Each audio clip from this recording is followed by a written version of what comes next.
Welcome to my channel Nursing with Easy Track. Today we are going to discuss about Introduction to Health and Illness. This is the first unit of Nursing Foundation of first semester. So let's start. In the Introduction to Health and Illness, we were going to see the concept of health. In this, we are going to see the definition of health and dimensions of health. So let's start from the definition. Health is a state of complete physical, mental, and social well being, and not merely the absence of disease or infirmity. तो health क्या है? Health एक ऐसी अवस्था है, ऐसी state है जहाँ पे हम कंप्लीटली फिजिकली, मेंटली और सोशली हेल्दी है, स्वस्थ है, तभी हम कह सकते हैं we are a healthy person. And not merely the absence of disease और इन्फॉर्मिटी. साथ में ही हमें कोई भी डिजीज़ नहीं होना चाहिए और कोई भी disability, infirmity, that means any kind of problem, कोई भी प्रॉब्लम नहीं होना चाहिए, तभी हम कह सकते हैं the person is a healthy person. Okay, so health is what? Health is a state of complete physical, mental and social wellbeing. यानी कि हम फिजिकली हेल्दी है, मेंटली ऑल्सो हेल्दी है and socially also we are a healthy person. और कोई भी वहाँ पे डिजीज़ नहीं है, कोई भी एबनॉर्मेलिटी नहीं है, that means a person is totally healthy person. So this is the definition of health given by WHO in 1998. Hope you all are understand the definition of health. The next is dimensions of health. So the dimensions of health are physical dimension, mental, social, spiritual, environmental, occupational and intellectual. तो चलो अब हम एक एक dimensions देखते हैं detail में क्या है. तो पहला डायमेंशन डिस्कस करते हैं, फिजिकल डायमेंशन. फिजिकल वेलनेस क्या है देखते हैं. It is the ability to maintain a healthy quality of life that allows us to get through our daily activities without undue fatigue और फिजिकल स्ट्रेस. दैट मीन्स जो भी person है वो क्या है, फिजिकली वेल है, मतलब वो उसके जो भी डे टू डे एक्टिविटीज़ रहती है, जैसे कि मॉर्निंग को खुद के काम खुद करना, जैसे कि जो भी छोटे छोटे चीज़ें हैं जो हम डे टू डे रेगुलर हमारे डे में करते हैं, तो वो जो पर्सन है वो प्रॉपरली अपनी जो एक्टिविटीज़ है वो खुद से उसको करते आनी चाहिए विदाउट एनी अनड्यू फटीग और फिजिकल स्ट्रेस. मतलब ब्रश किया और बहुत ज़्यादा थक गया, अभी सो गया, ऐसे नहीं होना चाहिए. जो भी रेगुलर एक्टिविटीज़ रहती है वो सब खुद से उसको करते आनी चाहिए without any kind of physically stress. That means the person is physically well, we can say. Then the individual should possess adequate body weight, height, circumference as per age and sex with acceptable level of vital signs, vision, hearing and movement. मतलब जो भी individual person रहता है वो उसके according to the age, जो भी उसकी एज है और सेक्स है, उसके अकॉर्डिंग उसकी हाइट, वेट और जो बॉडी का सरकमफरेंस रहता है, जैसे कि हेड सरकमफरेंस है, चेस्ट सरकमफरेंस है, मिड आर्म सरकमफरेंस है, ये जो चीज़ें रहती है वो उसके एज के अकॉर्डिंग और सेक्स के अकॉर्डिंग जो एडिक्वेट रहनी चाहिए. जैसे कि अगर फीमेल है तो फीमेल की जो हाइट है वो मेल से थोड़ी फार कम ही रहती है, तो अकॉर्डिंग टू जो भी उसकी एज है उसकी एज के अकॉर्डिंग उसकी हाइट रहनी चाहिए, उसका वेट रहना चाहिए और उसकी बॉडी का सरकमफरेंस रहना चाहिए with acceptable level of vital science, with proper vital science. जैसे कि वाइटल साइंस में हम देखते हैं temperature, pulse, respiration, blood pressure, ये जो वाइटल्स रहते हैं ये भी नॉर्मल चाहिए अकॉर्डिंग टू आवर एज. और साथ में ही विजन, मतलब जो भी हमारी विजन कैपेसिटी रहती है वो प्रॉपर रहनी चाहिए. हियरिंग एंड मूवमेंट, मतलब सुनने की जो प्रोसीजर है वो, और मूवमेंट जैसे कि हाथ पाँव चलाना.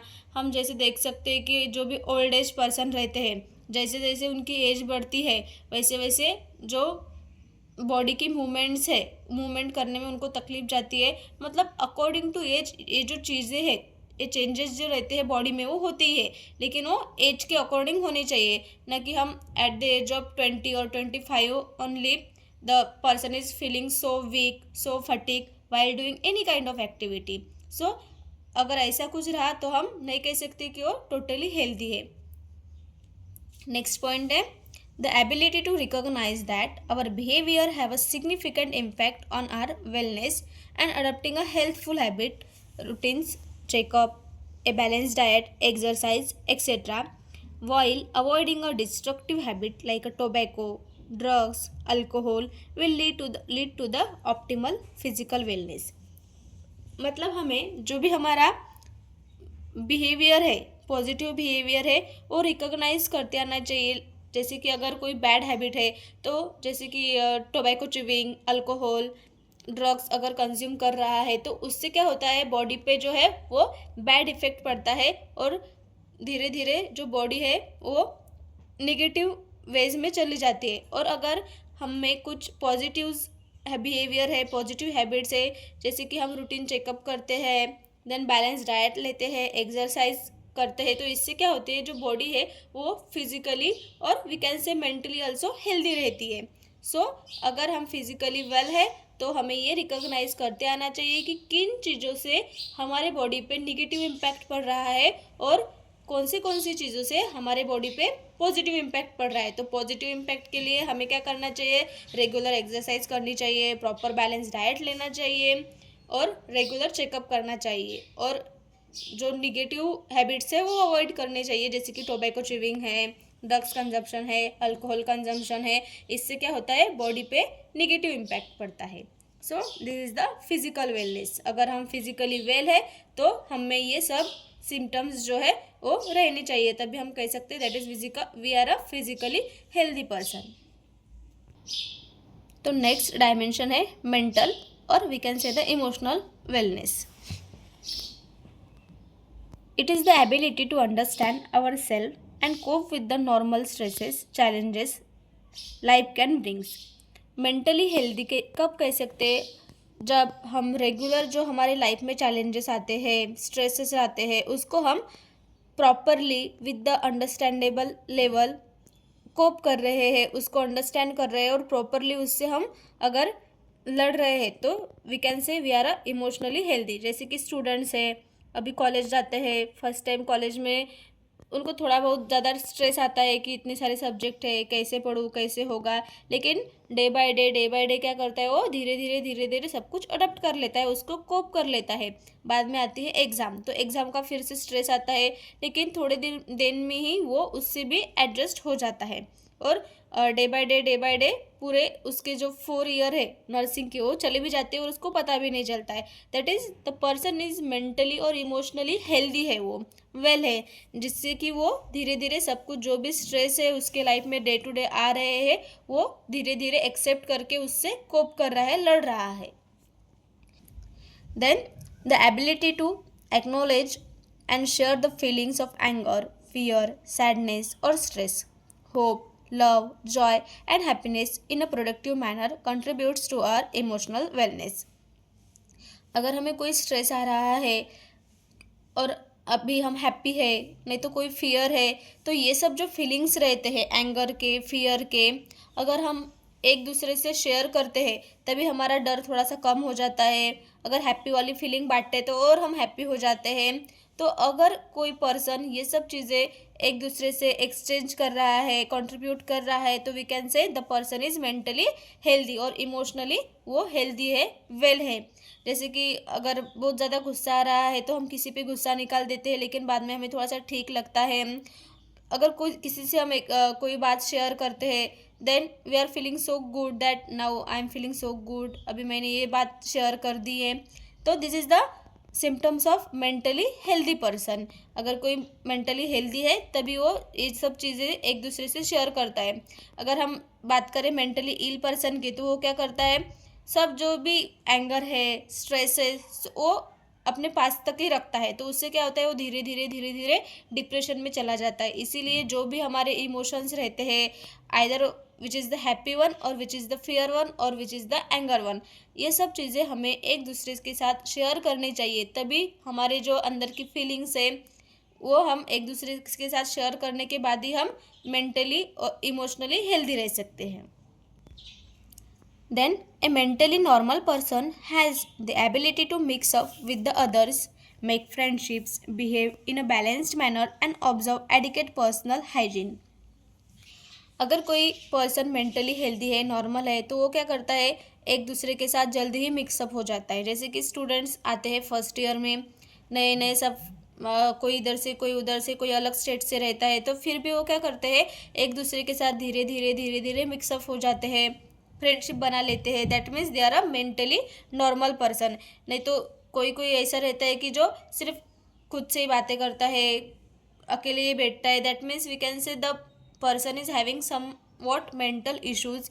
तभी वो किसी से बात नहीं करता, किसी के साथ शेयर नहीं करता अपनी जो फीलिंग्स है, कोई फ्रेंड्स नहीं बनाते। हाँ, कभी कभी होता है ऐसे भी, कोई कोई बच्चा बिल्कुल ही बात नहीं करता, तो उसके जो पर्सनल इश्यूज रहते हैं उसकी वजह से। लेकिन अगर वो ऑल टाइम एवरी टाइम अगर खुद से ही अकेले में बात करता है, अकेले ही बैठता है, that means we can say the person is having somewhat mental issues. तो अगर पर्सन मेंटली हेल्दी है तो वो जल्दी ही मिक्स होगा, एक दूसरे के साथ फ्रेंडशिप बनाएगा और एक बैलेंस्ड मैनर बिहेवियर जो है वो परफॉर्म करेगा। Ready. The next is he is cheerful and happy and enjoy life with A purpose. That means जो पर्सन है healthy person, mentally healthy person can enjoy her life happily and cheerfully with the purpose. मतलब वो enjoy करता है छोटे छोटे moments अपने life के, चेयर करता है चेयरफुली, वो जो लाइफ है वो स्पेंड करता है विद द पर्पस। मतलब जैसे कि हम एग्जांपल ले तो किसी स्टूडेंट्स का, तो वो क्या करते हैं, एक उसका पर्पस रहता है, उसका मोटो रहता है कि हम फर्स्ट ईयर अच्छे से पास हो। तो वो क्या करेगा, अगर फर्स्ट ईयर पास हुआ तो हैप्पीली इंजॉय करेगा, हैप्पी रहेगा, चीयर करेगा उस मोमेंट को, और विद द दैट पर्पस के साथ वो अपनी जो लाइफ है वो स्पेंड करेगा। नेक्स्ट टाइम वो second year, then third year, then final year and उसके बाद जॉब, ऐसे क्या करेगा, वो लाइफ की कुछ पर्पस लेके अपनी जो लाइफ है वो हैप्पीली इंजॉय करके स्पेंड करेगा। Then next is he is well oriented to time, place, person and environment. जो मेंटली हेल्दी पीपल रहते हैं, पर्सन रहते हैं, वो क्या करते हैं, मतलब अवेयर रहते हैं, ओरिएंटेड रहते हैं। अगर हम उससे पूछे कितने बजे है, वो अप्रॉक्सीमेटली बताएगा। अगर उसके पास वॉच नहीं रहे और वॉच रहे तो वो प्रॉपरली बताएगा कि ये टाइम हुआ है। नहीं तो ऐसे कि दिन है, रात है। देन प्लेस, जैसे कि कहाँ पे है, कौन सी प्लेस पे है, कहाँ पे है। देन पर्सन, मतलब वो कौन है, सामने वाला आदमी कौन है। एंड इन्वायरमेंट, जैसे कि वेदर है, कहाँ पे है, कैसा इन्वायरमेंट है। तो ये सब चीज़ों से वो क्या रहता है, ओरिएंटेड रहता है जो मेंटली हेल्दी पीपल है वो। Then next point is the social wellness. It is the ability to relate and connect with the other people in the world. Socially wellness मतलब एक दूसरे के साथ प्रॉपरली रिलेट करके रहना, एक दूसरे के साथ कनेक्टेड रहना। जैसे कि हमारे आजू बाजू जो नेबर्स रहते हैं, हम कभी कभार उससे बात कर लेते हैं, थोड़ा सा उनके साथ बैठते हैं, that means we are a socially healthy. हम एक दूसरे के साथ अच्छे से मिक्स होते हैं। कोई अगर प्रोग्राम है सोसाइटी का, वहाँ पे जाके हम उसमें इन्वॉल्व होते हैं। That means we are making a social friends, social adjustment, and we are living socially healthy. Then the ability to establish and maintain a positive relationship with the family, friends and co-workers contribute to our social wellness. जो socially healthy people रहते हैं, socially healthy रहते हैं, उनमें ability रहती है एक दूसरे के साथ पॉजिटिव रिलेशनशिप मेंटेन करने की। जैसे कि उसके फ्रेंड के साथ, फैमिली के साथ, जो जिसके साथ वो काम करते हैं उनके साथ एक पॉजिटिव और हेल्दी रिलेशनशिप मेंटेन करते हैं, तभी हम कह सकते हैं कि that is a socially well people. Then next point is the spiritual wellness. This dimension is considered as the ability to establish peace and harmony in our lifes. मतलब social मतलब क्या रहता है कि आध्यात्मिक रूप से जो आदमी है, जो पर्सन है, वो हेल्दी है। जैसे कि अपने पीस ऑफ माइंड के लिए हम कुछ ना कुछ करते हैं। जैसे कि कोई अपने अपने इंडिविजुअल गॉड रहते हैं, उनकी वर्शिप करते हैं, तो उनसे क्या मिलता है, उनको पीस मिलता है, शांतता मिलती है, एक माइंड में ऐसे वो कामनेस रहता है। तो that is a spiritual wellness. Then the ability to establish और develop congruency between the values and action and to realize a common purpose that binds creation together contributes to our spiritual wellness.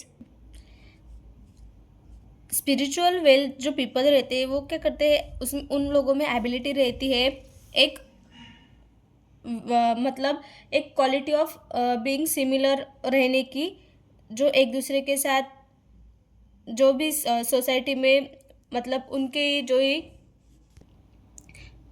इस spiritual wellness में क्या रहता है कि जो भी आदमी है, जो भी पर्सन है, अपने जो भी गॉड है उनकी वर्शिप करके अपने माइंड को पीस कामनेस देते हैं। एक जो भी वो जिसमें भी वो बिलीव करते हैं, जो भी वैल्यूज़ वो रखते हैं और जो भी एक्शन करते हैं अपने माइंड को एक कामनेस मिलने की, तो वो सब आता है एक स्पिरिचुअल वेलनेस में। मतलब वर्शिप करते हैं गॉड की और उससे हमारे माइंड को पीस मिलता है। हम एक दूसरे के साथ मिल के, जैसे कि जो क्रिश्चियन सोसाइटी वो चर्च में जाके एक दूसरे के साथ मिल के अपने भगवान की वर्शिप करते हैं, उनके कोई एक्शन करते हैं, वैल्यूज़ देते हैं और एक दूसरे के साथ बाइंड रहते हैं टुगेदर आके, कुछ ऐसे अपने जो माइंड को है वो शांतता मिलने के लिए कुछ परफॉर्म करते हैं, एक्शंस करते हैं। That is the spiritual wellness. Next point is the environmental wellness. It is the ability to recognize our own responsibility for the quality of air, the water and the land that surrounds us. मतलब जो person रहता है, अगर वो environmentally well है, that means उसको वो recognise करता है, वो एबल रहता है कि उसको रहने के लिए घर चाहिए, पीने के लिए पानी चाहिए और क्वालिटी ऑफ एयर चाहिए। इन सब चीज़ों के लिए वो अपनी जो लाइफ है वो सर्वाइव करता है, अपने सराउंडिंग जो भी इन्वायरमेंट है उसको उसके साथ अडेप्ट करता है और उनके जो रिस्पॉन्सिबिलिटी रहती है ये सब चीज़ों के लिए, जैसे कि घर के लिए वो काम करेगा, बाद में खाना खाने के लिए वो कुछ करेगा, मतलब ज़िंदा रहने के लिए, इन्वायरमेंट में रहने के लिए जो भी चीज़ें उसको करनी पड़ती है वो सब वो रिकॉग्नाइज करता है। उसमें उतनी एबिलिटी रहती है कि हमें अगर ज़िंदा रहना है तो हमें प्रॉपरली काम करना पड़ेगा और जो भी रिस्पॉन्सिबिलिटी है वो रिकॉग्नाइज करनी पड़ेगी। Then the ability to make positive impact of the quality of our environment, be it our homes, our communities, our planet, contribute to our environmental wellness. मतलब पॉजिटिव इन्वायरमेंटली वेलनेस अगर है, person environmentally well है तो उसमें एक quality of being a positive impact रहेगा, जैसे कि अपने घर के लिए, अपने प्लेनेट के लिए, अपने कम्युनिटी के लिए वो एक पॉजिटिव थिंकिंग करेगा, वो पॉजिटिव थॉट्स लाएगा। That means a person is environmentally well. Then next point is the intellectual wellness. It is the ability to open our mind to new ideas and experience that can be applied to personal decision, group interaction and community betterment. मतलब जो intellectually well people है वो कुछ नया सीखने के लिए, new ideas के लिए, न्यू एक्सपीरियंस के लिए ऑलवेज सामने आएंगे, कुछ ना कुछ करेंगे, एक दूसरे के साथ इंटरेक्शन करेंगे, ग्रुप के साथ मिलके कुछ नया बनाने की सोचेंगे, कुछ जो भी नए नए थिंग्स रहते हैं उसमें जल्दी से इन्वॉल्व होंगे। That means the person is intellectually well. Then the desire to learn a new concept. अगर कुछ नया है तो वो सीखने के लिए आगे आएंगे, डिज़ायर करेंगे, नहीं हमको ये सीखना है. Improve the skills and seek the challenges in pursuits of lifelong learning contributes to our intellectual wellness. Life में आगे बढ़ने के लिए और हमेशा आगे रहने के लिए और जो भी नए चीज़ें हैं वो सीखेंगे, न्यू जो स्किल्स है वो इम्प्रूव करेंगे, जो चैलेंजेस है उसको कोप करेंगे और अपने लाइफ लॉन्ग टाइम के लिए वो जो भी नई चीज़ें हैं वो सीखते रहेंगे और इंटेलेक्चुअली वो जो भी नए नए चीज़ें रहते हैं, नए नए कंसेप्ट्स रहते हैं, नए नए स्किल्स रहते हैं, वो उसमें डिज़ायर रखेंगे कि नहीं मुझे ये सीखना है, that is good for me for the life long period. The next point is the occupational wellness. The ability to get personal fulfillment from our jobs or our chosen career field while still maintaining balance in our life. अगर हमें एक proper life चाहिए, जैसे कि घर चाहिए, गाड़ी चाहिए और एक अगर हमें अच्छी लाइफ में अगर लाइफ में अच्छा बनना है तो हमें क्या करना है ऑक्यूपेशनली हमको वेल रहना है. जैसे कि हमारा जो जॉब है, जो भी हमारा काम है, करियर है, वो हमें चूज़ करना पड़ता है जिससे हम एक प्रॉपर लाइफ जो है वो सर्वाइव कर सकते हैं. then our desire to contribute in our career to make a positive impact on the organization we work in and the society as a whole leads to occupational wellness. जहाँ पे हम काम करते हैं, जिस भी ऑर्गेनाइजेशन में, किसी भी फील्ड में अगर हम काम कर रहे हैं तो वहाँ पे हम क्या करेंगे, एक पॉजिटिव इम्पैक्ट बनाए रखेंगे हमारे करियर का, एक दूसरे के साथ मिलके, सोसाइटी के साथ मिलके, हमारे जो भी कोवर्कर्स रहते हैं उनके साथ मिलके, जो भी हमारा ऑक्यूपेशनल एरिया है वहाँ पे हम एक प्रॉपर और हेल्दी पॉजिटिव रिलेशनशिप मेंटेन रखेंगे और हमेशा वहाँ पे जो भी हमारी लाइफ है वो लाइफ अच्छे से जीने के लिए, जो भी फुलफिल करने के लिए हम जॉब करेंगे, एक प्रॉपर करियर चूज़ करेंगे हमारे प्रॉपर और बैलेंस लाइफ के लिए. सो ये सब डायमेंशंस हम देखे हेल्थ के. उसमें हमने देखा है physical dimension, mental, social, spiritual, environmental, occupational and intellectual. तो ये जो टॉपिक है इस पे ऐसा क्वेश्चन पूछ सकते हैं कि define health and explain the dimensions of health. 5 marks के लिए ये क्वेश्चन हमेशा एग्जाम में पूछते हैं. अगर हमको 5 मार्क्स के लिए ये क्वेश्चन आया तो इतना अगर हम एक्सप्लेनेशन लिखेंगे तो that is enough for the 5 marks. Hope so you all are understand about the topic.